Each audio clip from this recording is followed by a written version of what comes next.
Tanah merah, tanah liat, buat menimbun tambak negeri. Antara pemerintah dengan rakyat, kebajikan umum hendak dicari. Assalamualaikum warahmatullahi wabarakatuh. Pidato saya pada minggu ini bertajuk Idolaku. Idola saya bukanlah orang yang biasa-biasa, hadirin sekalian. Nama penuh beliau adalah Umar Al-Khattab bin Nufail bin Abdul Uzza. Saidina Umar sememangnya insan yang istimewa kerana beliau disenaraikan oleh baginda Nabi Muhammad SAW, seorang daripada 10 sahabat yang dijanji syurga Allah Subhanahu wa taala. Hubungan beliau dengan Rasulullah SAW juga rapat kerana Hafsah, putrinya Saidina Umar, adalah isterinya baginda Nabi Muhammad SAW. Saidina Umar merupakan Khulafah Ar-Rashidin yang kedua daripada 4 khalifah utama, iaitu yang ditubuhkan selepas kewafatannya Nabi Muhammad SAW. Saidina Umar terkenal sebagai seorang yang berani menegah kebenaran, tegas, adil, berpandangan jauh, berfikiran terbuka, bertanggungjawab, amanah dan sedia untuk menerima pendapat orang lain. Sifat-sifat seperti ini yang kita perlukan untuk dijadikan pemimpin di masa sekarang. Pemimpin negara kita mendapati ciri berkenaan, bermula daripada kemerdekaan Tanah Melayu sehinggalah kini.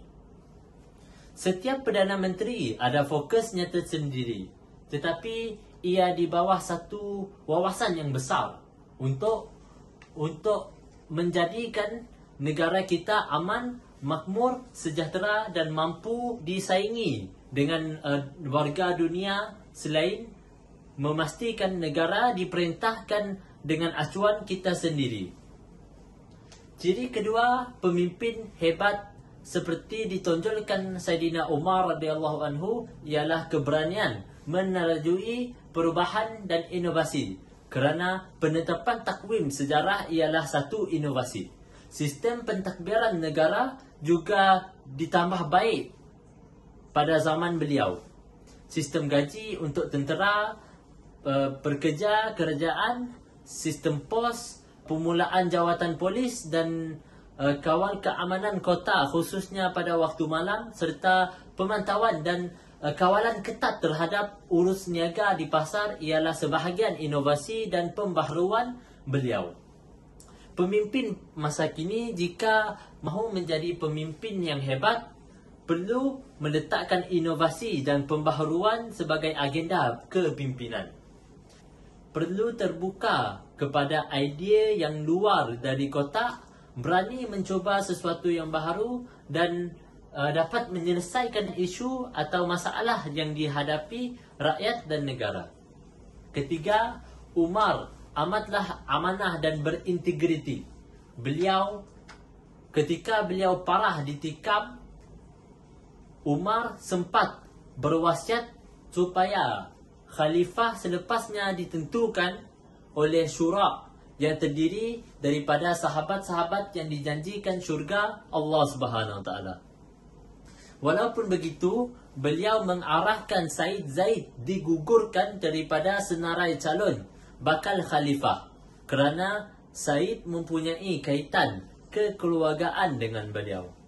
Umar juga menegah anak beliau terbabit dalam perniagaan. Khawatir kemungkinan urus niaga yang dilakukan akan dikaitkan juga dengan kedudukan mereka sebagai anak khalifah.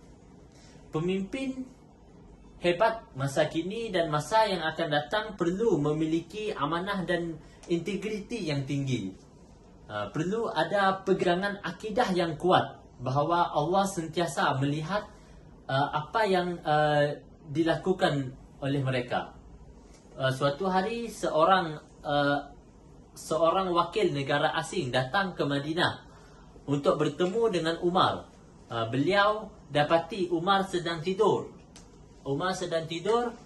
Berehat di suatu sudut di dalam Masjid Nabawi tanpa seorang pengawal pun yang berada di sisi beliau.